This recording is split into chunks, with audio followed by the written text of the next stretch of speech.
Quinn hadn't eaten anything in the last 2 days. If this was the case with anyone else, then they would be starving with hunger. However, it wasn't the case for Quinn. Before eating the pill, he felt completely full, and he could guess the reason why. Ian's blood. For some reason, as soon as he took that pill, it was like his body was rejecting it. Inedible substance consumed.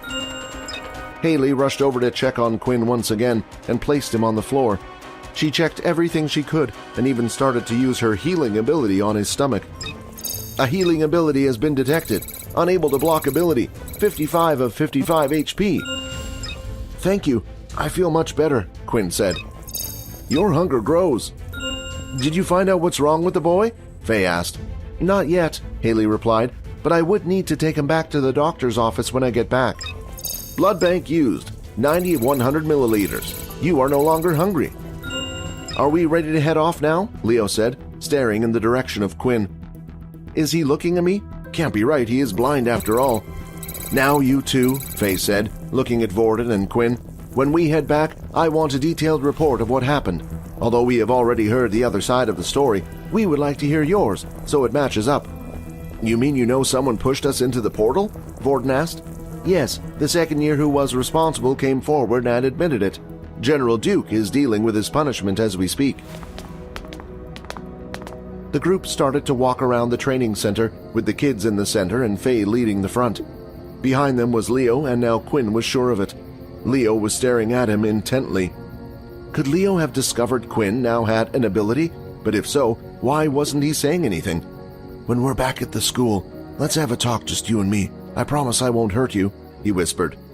Finally, they had reached the reception room. At the desk, there was a computer with a passcode machine next to it. Faye input the code, which allowed her to turn and log into the computer. After she typed away a few things, a large mechanical sound could be heard coming from the direction of the arena. The group returned from where they had just come, and this time when entering the stadium, rather than just the plain flooring on the arena floor, out from underneath, a large portal had been lifted and placed there.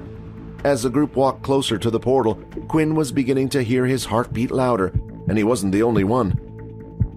What's wrong, boy? Leo said. It's nothing, he replied. But it was a lie. After throwing up the food pill, it was clear to him that his body had changed after the last evolution.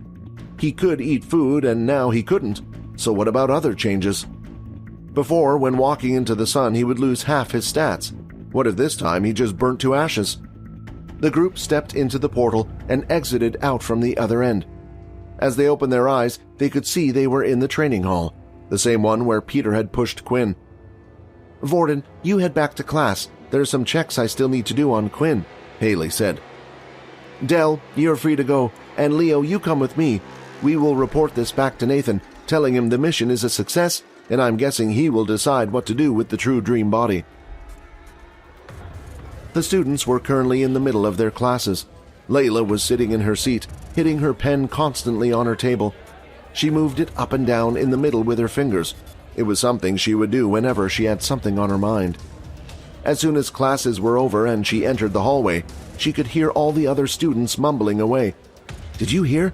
Apparently the missing students are back. Are you sure? Yeah, I saw Vorden walking back to the dorms, and Professor Dell was cheering out loudly in the hallway. Vorden's back, but what about Quinn? Layla thought. She immediately rushed over to the boys' dorm to see if the rumors she heard were true. She gathered her courage and knocked at the door. A few seconds later, and the last person she wanted to see had opened it. It was Vorden.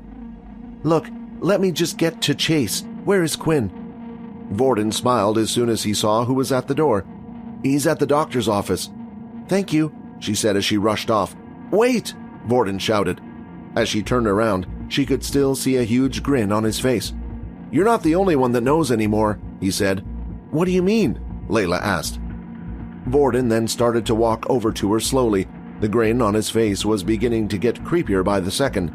I'm saying you're no longer special and not needed by him anymore because I know. Layla turned and continued to run, and as she did, she had the final say. I guess you're still a crazy boy. She ran and ran until eventually she had finally reached the doctor's office. Quinn! She said, surprised. For a moment she had to look him up and down a couple of times. His jawline, his clear skin, and just something about him was pulling her towards him. "What's going on?" she said. "Are you using some type of charm spell on me?" She had read enough vampire novels to know what was happening. Her mind was now running wild with thoughts. Hi, Quinn here. Wondering what happens next? If you want to jump the queue and unleash all episodes, click on the link here and install the Pocket FM app.